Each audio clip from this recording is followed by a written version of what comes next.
So I've been watching the Dark Side of the Ring series a little bit later than everybody else because I didn't have access to, stuff costs money. Okay, I'm poor. Leave me alone. But I've been watching Dark Side of the Ring episodes, and I just recently watched the plane trip from hell episode, and I wanted to talk about it for a little bit.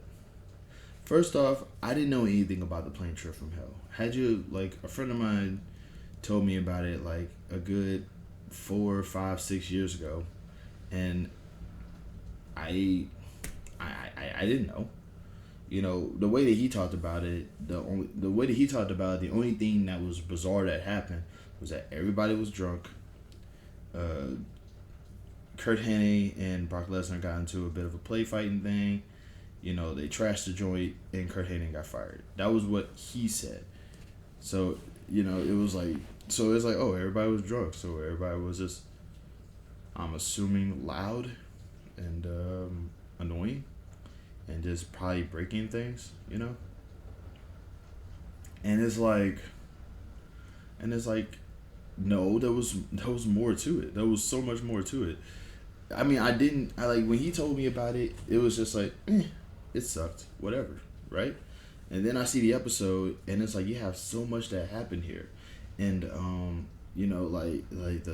like first off, how drunk do you have to be to think that it's a good idea to get naked in front of a group of men and just do the helicopter thing with your penis? Like why, for what?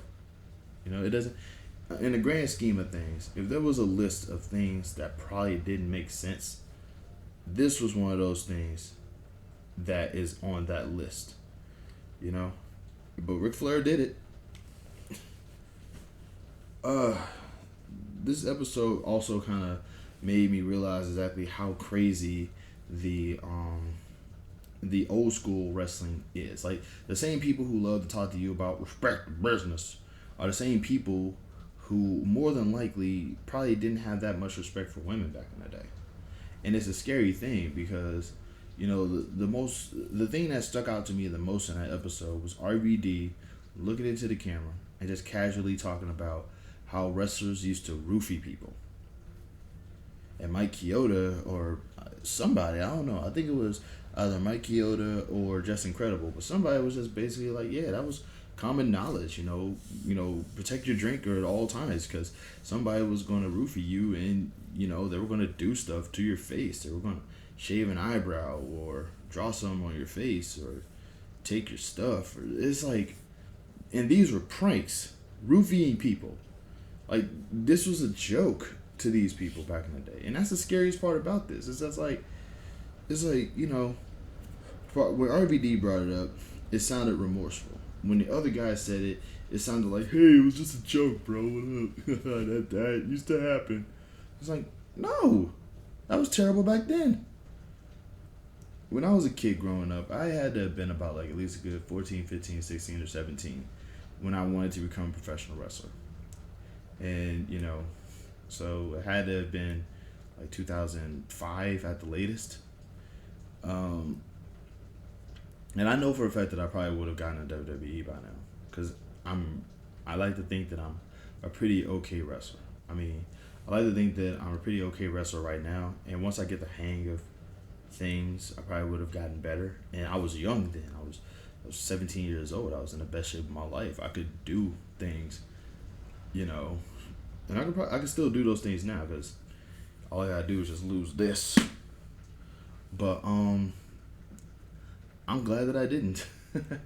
I'm actually glad that the fates were against me here because I would have hated to be the black kid that they roofied and stole stuff from or beat up or stuff like that because the pranks back then were just weird, man. And like these weren't things that like I could look back on and be like, haha, you guys totally got me. No, it's just bizarre. It's really weird.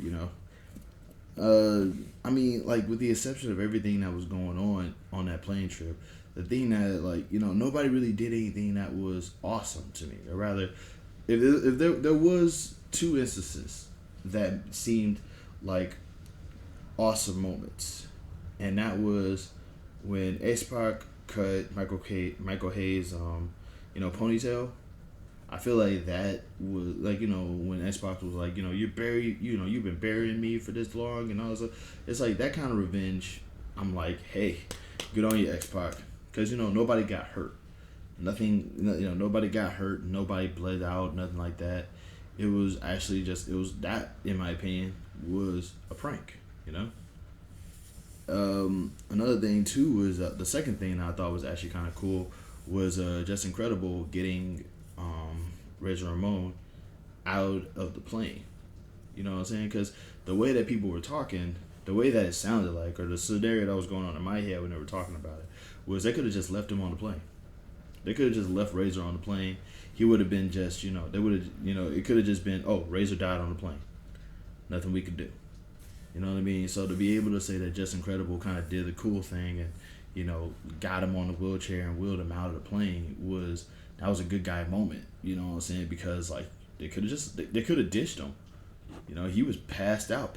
Like people were like, oh my God, is he dead? Like that was a cool thing that Just Incredible did. But other than that, everything else is just ridiculous. Like, Kurt Hennig doing the shaving cream thing and Mike Chioda just laughing it up like, hey, It's like, I don't think that was funny. I just think that was annoying. Pranks were, in my opinion, I feel like pranks in general are just like little mini forms of terrorizing people. And I just don't think that they should be done at all.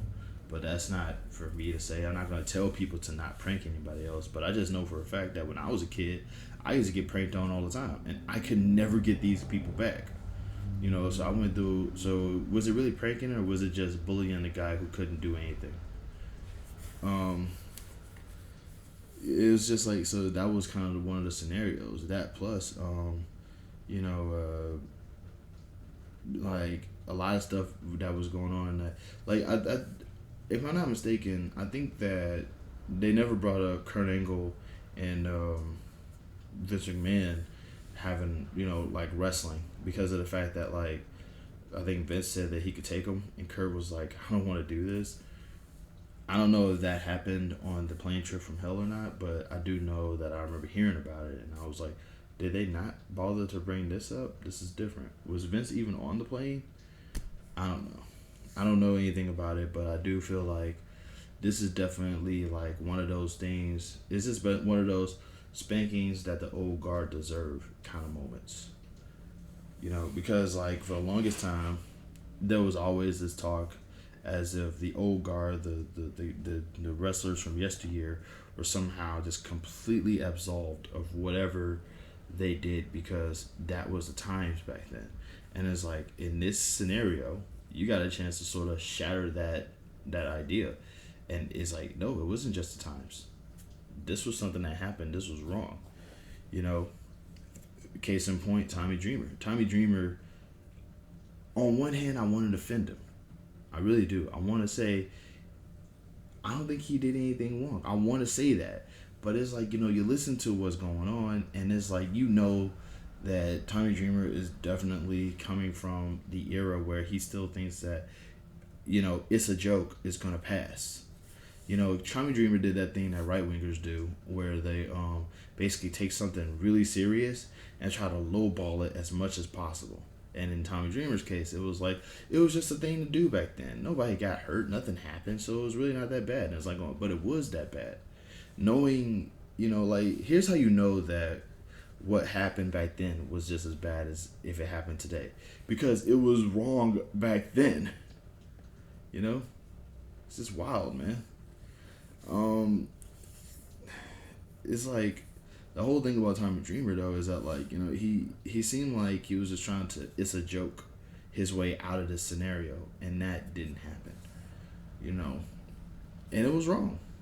It was wrong. You can't trust anybody that uses the phrase, take a payday.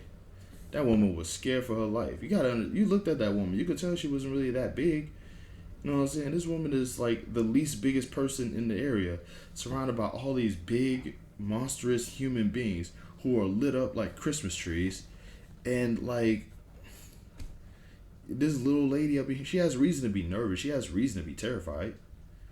You know, so it's like for you to just try to like lowball that as, you know, oh, it was just a prank, it was just a joke. Sure, it was silly back then. It was weird back then, but it was just what people did. It's like, no, you can't be on the fence about this one. You have to either, I mean, it was bad or it was good, and survey says it was bad.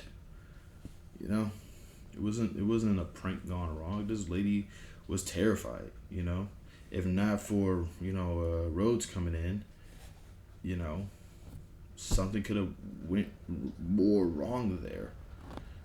And now the question is like, well, what are your thoughts about Brock Lesnar doing it? I feel like I'm not the biggest Brock Lesnar fan. I was never a Brock Lesnar fan. I will never be a Brock Lesnar fan because, it bores me. His wrestling bores me. But like I also know that apparently around that time he was probably like really young. He was drunk. Probably somebody dared him to do it, and they did it. I mean, somebody probably might have dared him to do it while he was drunk, and he was like, "Sure, I'll do it. No big deal. I'm going to be one of the boys," and did it. And Terry Reynolds had no other choice but to not sell it because her husband was like, "Don't sell it. Don't sell it." And I was talking with a friend of mine, and he basically said like that in itself is a bit of a weird thing. Like, like if your own husband is basically saying, "Hey, don't sell it," like maybe he knew something that she didn't. Maybe he knew something that we all didn't. Maybe he was just trying to make sure that like, nothing, things didn't go from bad to worse in that situation. We don't know why he basically said, "Hey, don't freak out about this," and don't, it's just, we don't know. We don't know.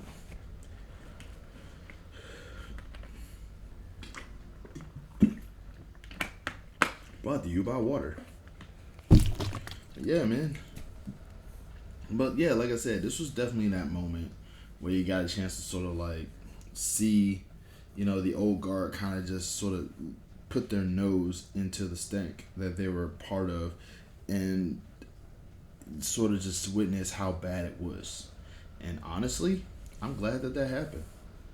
The Dark Side of the Ring in general is basically just showing fans an uglier side of professional wrestling that fans tend to ignore. I just hope that fans don't see this and think, "Oh, now I know everything about wrestling because I watched Dark Side of the Ring episodes." I hope that that's not the case. But, there's always going to be like that group of fans who will do that. But, it does kind of help to know that this did happen, and it is a mark of shame in professional wrestling in general. And the most annoying part to me, I think the part that kind of freaked me out about this episode was that like at the end, there was like, well, what did you think, Rick? Is there a reason why you think Ric Flair didn't get it? Ric Flair was one of the best wrestlers of that era, of his era. I'm not even gonna say that era because, of his era. Ric Flair was one of the best wrestlers. Of course, he's gonna get a pass because, like you take away Ric Flair's wrestling career, he's still a rich white guy from the South, And in that time frame, those guys could get away with anything. So, it's not surprising. I'm just glad that Heidi, like my heart goes out to Heidi Dole. I'm glad that she survived it, honestly. So, this episode's been going off about 14 minutes now. I watched it, I liked it, and I'm just glad to see that like wrestling has went from drugs, alcohol, and cocaine to cell phones, muscle enhancers, and video games. Because at least from these three things, something good is going to come out of this generation. Because the old generation roofied people for fun. Sick, bro. Love and peace. Y'all have a good one. Be safe out there.